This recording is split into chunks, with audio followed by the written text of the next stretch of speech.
इस बहन को भी इंसाफ मिला है और बाकी कोर्ट में भी गया है, बाकी धामी सरकार वहां से भी हेल्प करेगी। उत्तराखंड राज्य यूसीसी लागू करने वाला पहला राज्य बना। माना गया कि जिस राज्य से, जिस धरती से गंगा निकलती हैं, कई राज्यों को संतृप्त करती हैं और गंगा सागर तक पहुंचती हैं, वह राज्य पूरे देश को संतृप्त करेगा, आच्छादित करेगा और इस योजना, इस कानून का लाभ समूचे देश को मिलेगा। अच्छा हुआ कॉमन सिविल कोड लागू हुआ, विरोध भी हुआ, तमाम बातें उठी, लेकिन उसमें जो चीजें रहीं वह विरोध में ज्यादा थी, पक्ष में कम थे। कानून बना, कॉमन सिविल कोड लागू हुआ, लेकिन विडंबना कि उसका भी भय इस राज्य में नहीं दिखा। हरिद्वार जनपद की बात करूं तो हरिद्वार जनपद में ही, उस राज्य में जिसने पहला यूसीसी कॉमन सिविल कोड लागू किया, वहीं पे हलाला का दृश्य सामने आया। हलाला का प्रकरण सामने आते ही पुलिस के हाथ पांव फूल गए, मुकदमा दर्ज करना पड़ा। यहाँ तक कि राज्य सरकार ने अल्पसंख्यक आयोग की जानकारी में ये मामला दिया।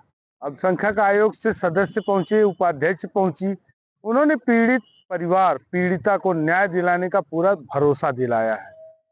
भरोसा उन्होंने यह भी दिलाया है कि समाज की अन्य महिलाएं भी ऐसी कुप्रथा का शिकार नहीं होंगी। पूर्ण विश्वास है कि जो आज आयोग की जिम्मेदारों ने कहा है उस पीड़िता से, उस पीड़िता को न्याय मिलेगा। देखिए, मैं पूरे उत्तराखंड में हर जिले में जाती हूँ और हर जिले में जाके बहनों से मिलती हूँ, पीड़ित बहनों से भी मिलती हूँ और बहनों से भी मिलती हूँ, और सबसे मैं कहती हूँ कि कोई भी अत्याचार अपने ऊपर ना कराए, खुद आगे बढ़ के आए, हम उसके साथ खड़े हैं, धामी सरकार उसके साथ खड़ी है। इस बहन को भी इंसाफ मिला है और बाकी कोर्ट में भी गया है, बाकी धामी सरकार वहां से भी हेल्प करेगी इसकी। मैं भी इसकी पूरी हेल्प करूंगी क्योंकि आयोग में हूं, जहां तक हो सकेगा इसके साथ में खड़ी हूं। मोहल्ले मोहल्ले जाके, बस्ती बस्ती जाकर मैं बहनों का हौसला अफजाई करती हूँ कि बहनें परेशान ना हो।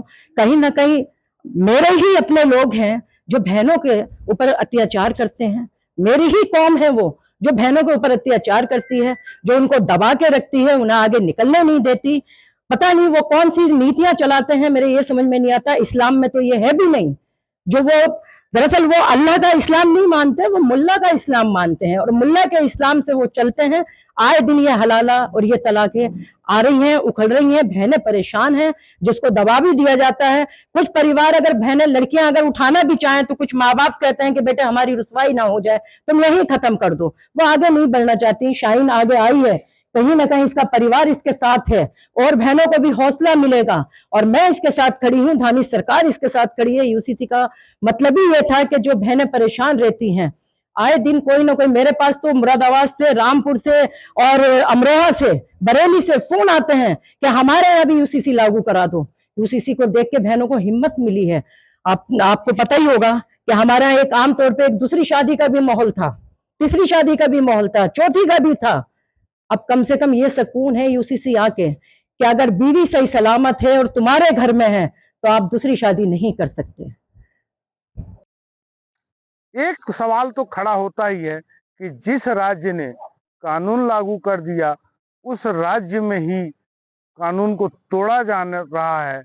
उस राज्य में ही पुलिस के लोग, प्रशासन के लोग अभी तक उसको ना तो गिरफ्तार किए, ना तो उस पर कोई प्रभावी कार्रवाई हुई। फिलहाल मामले को सरकार ने संज्ञान में लिया, आयोग ने संज्ञान में लिया। पीड़िता मुखर होकर अपनी बात कहने पे आ गई, तो निश्चित तौर पर इस कुप्रथा का अंत होना है। सवाल एक और भी है कि क्या इस सदी में हलाला जैसी कुप्रथा की शिकार महिलाएं हो रही हैं? विचारणीय है कि जब राज्य उत्तराखंड ने यूसीसी लागू किया, वहां नहीं भय है, तो जिन राज्यों में कॉमन सिविल कोड नहीं लागू है वहां क्या हाल होते होंगे। सवाल अब ये भी उठ रहा है कि क्या देश में हलाला जैसी प्रथा बंद होनी चाहिए। सोशल मीडिया प्लेटफॉर्म पर या किसी अन्य प्लेटफॉर्म पर जब हम देख रहे हैं आज, तो यह मुद्दा हरिद्वार से उठा, यह मुद्दा उस राज्य से उठा, यह मुद्दा जिसने कॉमन सिविल कोड को पहली बार लागू किया, वह अब आज अंतर्राष्ट्रीय स्तर पे पहुंच चुका है।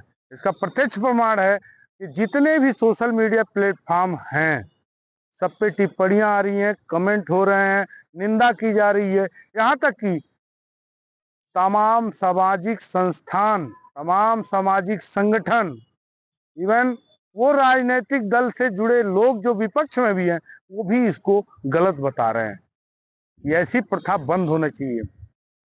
मानवीय दृष्टिकोण से अगर देखा जाए, मानवीय दृष्टिकोण भी यही कह रहा है कि यह प्रथा बिल्कुल खारिज करने योग्य है। सबसे बड़ा चौंकाने वाला सवाल कि अल्पसंख्यक आयोग की जो उपाध्यक्ष आई, वह खुद उसी कौम से हैं जिसके साथ ये घटना हुई। उन्होंने स्पष्ट कहा, किसी ग्रंथ, किसी मजहब में ऐसी कोई व्यवस्था नहीं है, ये हमारे समाज के बनाए हुए मूल्यों की एक प्रथा है और इसे दरकिनार करना होगा। आज जब हरिद्वार जिले के उस थाना क्षेत्र में पहुंची अल्पसंख्यक आयोग की उपाध्यक्ष ने ये बात कही, तो तमाम लोग हो सकता है विचलित हुए होंगे, कोई संदेह नहीं है, लेकिन ऐसी प्रथा बंद होनी चाहिए। कृष्णकांत मर्त त्रिपाठी, अमर उजाला ब्यूरो, हरिद्वार। अगर आप ये वीडियो YouTube पर देख रहे हैं तो हमारे चैनल को सब्सक्राइब कर बेल आइकन दबाएं और Facebook पर देख रहे हैं तो हमारे पेज को लाइक करें।